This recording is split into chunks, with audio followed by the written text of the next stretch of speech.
Mahashivratri 2026 15 February वार रविवार 2026 च्या दिवशी महाशिवरात्री पर्व काळ आलेला आहे. महाशिवरात्रीच्या दिवशी 21 गव्हाचा प्रभावी उपाय केल्याने 7 पिढ्याचं दारिद्र्य पितृदोष दूर होईल. माता लक्ष्मी तुमच्या घरी पाणी पडेल आणि कठीण इच्छा पूर्ण होईल. नमस्कार मित्रांनो, श्री स्वामी समर्थ. हर हर महादेव. भगवान शिवशंभोच्या कृपेने आजचा दिवस तुम्हाला खूप छान आनंदाचा सुखाचा जावो हीच शिवशंकराच्या चरणी प्रार्थना करून आजच्या या आपल्या नवीन व्हिडिओला सुरुवात करूया.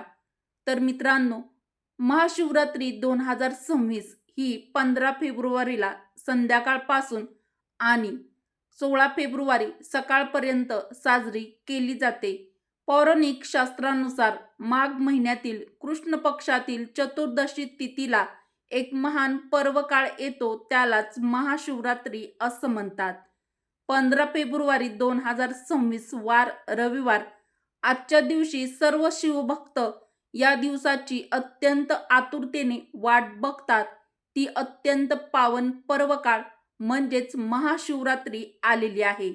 तर या दिवशी आपण भगवान शिव आणि माता पार्वती यांची उपासना, व्रत, पूजा, अभिषेक करत असतो.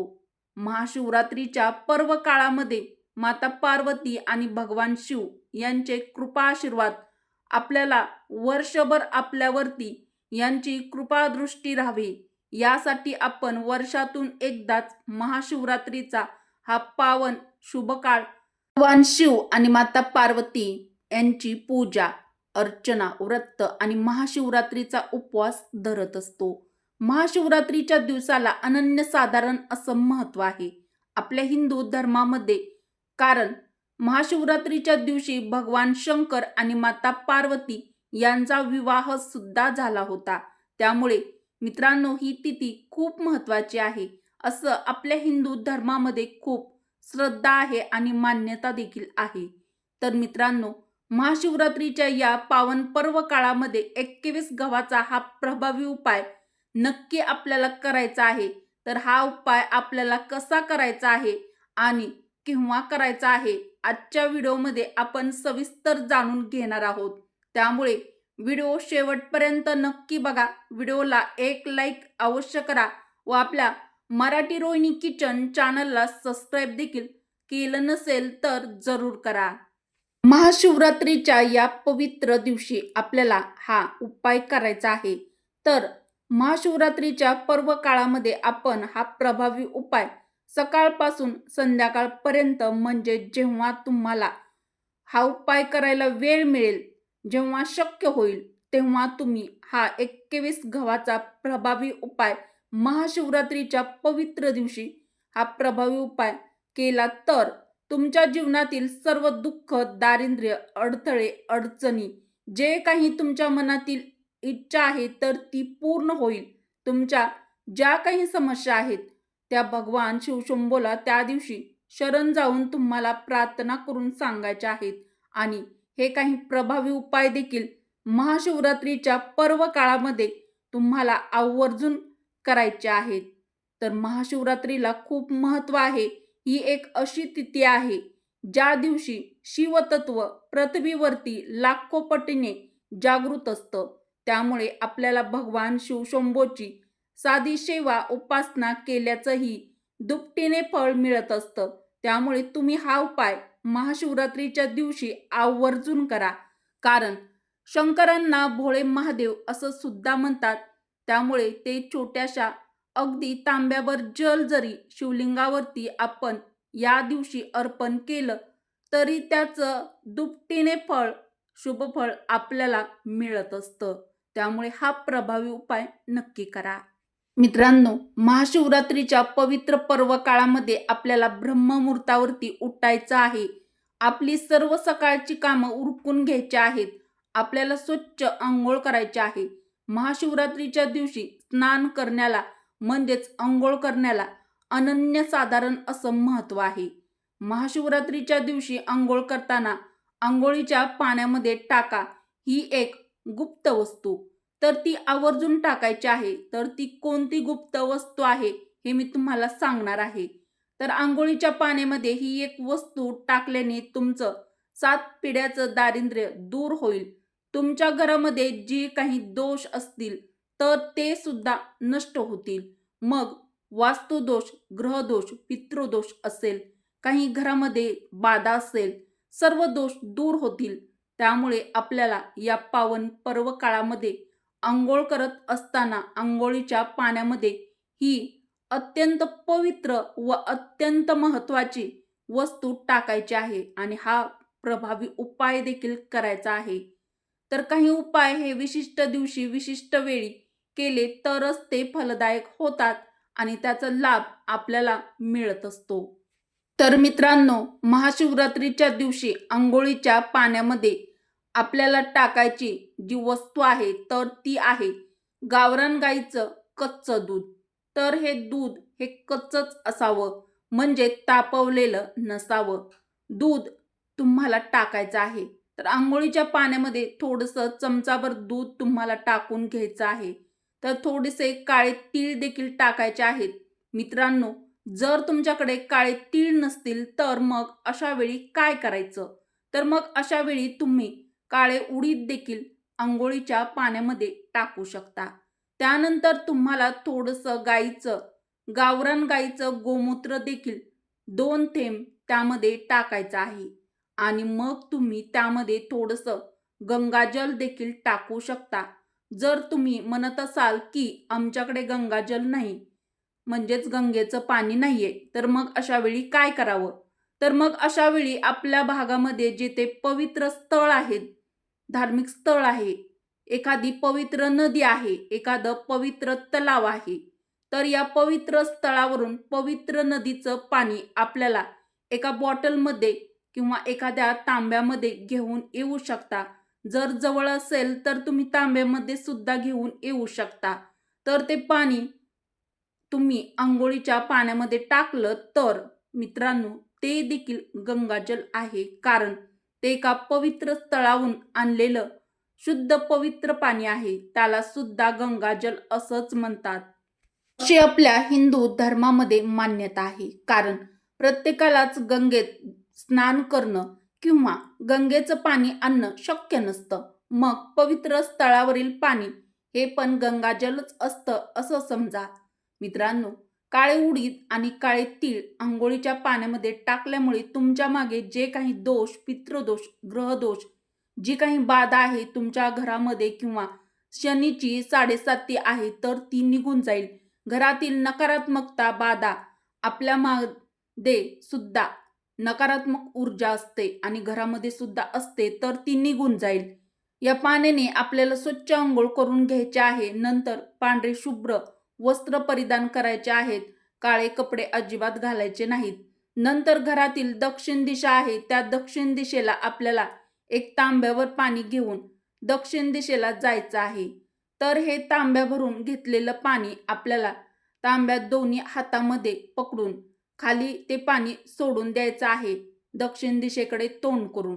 तर हे पाणी सोडत असताना ओम नमः शिवाय या महामंत्राचा जप करायचा आहे. दक्षिण दिशा ही आपल्या पूर्वजांची म्हणजेच आपल्या पितरांची दिशा मानली जाते. त्यामुळे महाशिवरात्रीच्या पर्व काळामध्ये पितरांसाठी तिथे पाणी सोडून हा मंत्र जप अवश्य करा. यामुळे पितृदोष जर असेल तर तो नष्ट होईल. महाशिवरात्रीच्या पर्व काळामध्ये आपले पितर म्हणजेच आपले पूर्वज देखील आनंदित होतील आणि आपल्यावरती प्रसन्न होऊन आशीर्वाद देतील. नंतर मित्रांनो, आपल्याला आपल्या देवघरातील देवांची विधिवत पूजा करून घ्यायची आहे. आपल्या देवघरातील शिवलिंगाची पूजा करून घ्यायची आहे. पंचामृताने अभिषेक करायचा आहे. शिवलिंगावरती तुम्ही भस्म, विभूती, बेलाची पाने, पांढरी फुले, पंचामृत अर्पण करायचं आहे. मित्रांनो, आता आपल्या उपायाकडे वळूया. आपल्याला महाशिवरात्रीच्या दिवशी एखाद्या शिवमंदिरामध्ये शिवपूजन करण्यासाठी जे आवश्यक साहित्य आहे ते सोबत घेऊन तुम्ही जाऊ शकता. मग त्यामध्ये तुम्ही बेलपत्र, जल, महादेवांच्या आवडीची पांढरी फुले, पंचामृत, साखर, दूध, दही, मध, तूप, तांदूळ, जवस, काळे तीळ हे सर्व साहित्य जे तुम्ही घेऊन जाऊ शकता ते घेऊन नक्की जावा. महाशिवरात्रीच्या दिवशी भगवान शिव शंकरांची मंदिरामध्ये गेल्यानंतर पूजा करताना आपल्याला उत्तरेकडे तोंड करून पूजेला बसायचं आहे. मग महादेवाच्या शिवलिंगावरती तुम्हाला जल अभिषेक करताना म्हणजे जल अर्पण करायचं आहे. तर जल अर्पण करताना ते अगदी शांतपणे हळूहळू अर्पण करायचं आहे. जल अर्पण करताना कोणतीही घाई करायची नाही. मित्रांनो, महाशिवरात्रीच्या दिवशी शिव भगवान हे अत्यंत प्रसन्न असतात. त्यामुळे ते अतिशीघ्र प्रसन्न देखील होतात. त्यामुळे आपल्याला या दिवशी हा अत्यंत प्रभावी उपाय करायचा आहे आणि आपल्या मनोकामना पूर्ण करण्यासाठी, आपल्या कठीणातील कठीण इच्छा पूर्ण करण्यासाठी, शिवशंभूंना प्रसन्न करण्यासाठी आपल्याला शिवलिंगावरती ही एक वस्तू अर्पण करायची आहे. तर ती वस्तू अर्पण केल्याने तुम्हाला प्रत्येक कामामध्ये यश मिळेल, तुमची प्रगती होईल, घराची भरभराट होईल आणि शिवशंभूचे आशीर्वाद तुम्हाला मिळतील. तर आपल्या जीवनामध्ये कशाचीच कमी पडणार नाही. तर मित्रांनो, यासाठी आपल्याला अखंड 21 गहू घ्यायचे आहेत. तर हे गहू घेताना किडलेले नसावे, खराब नसावे, एकदम स्वच्छ आणि ते अखंड असावे, तुटलेले नसावे, असे अखंड गहू आपल्याला घ्यायचे आहेत. तर मित्रांनो, आपल्याला हे गहू आपल्या हातामध्ये घेऊन शिवलिंगावरती भगवान शिवांचा महामंत्र म्हणजेच ओम नमः शिवाय मंत्र जप करत एक एक गहू आपल्याला शिवलिंगावरती अर्पण करायचा आहे. तर आपल्याला असे 21 गहू शिवलिंगावरती मंत्र जप करत अर्पण करून घ्यायचे आहेत.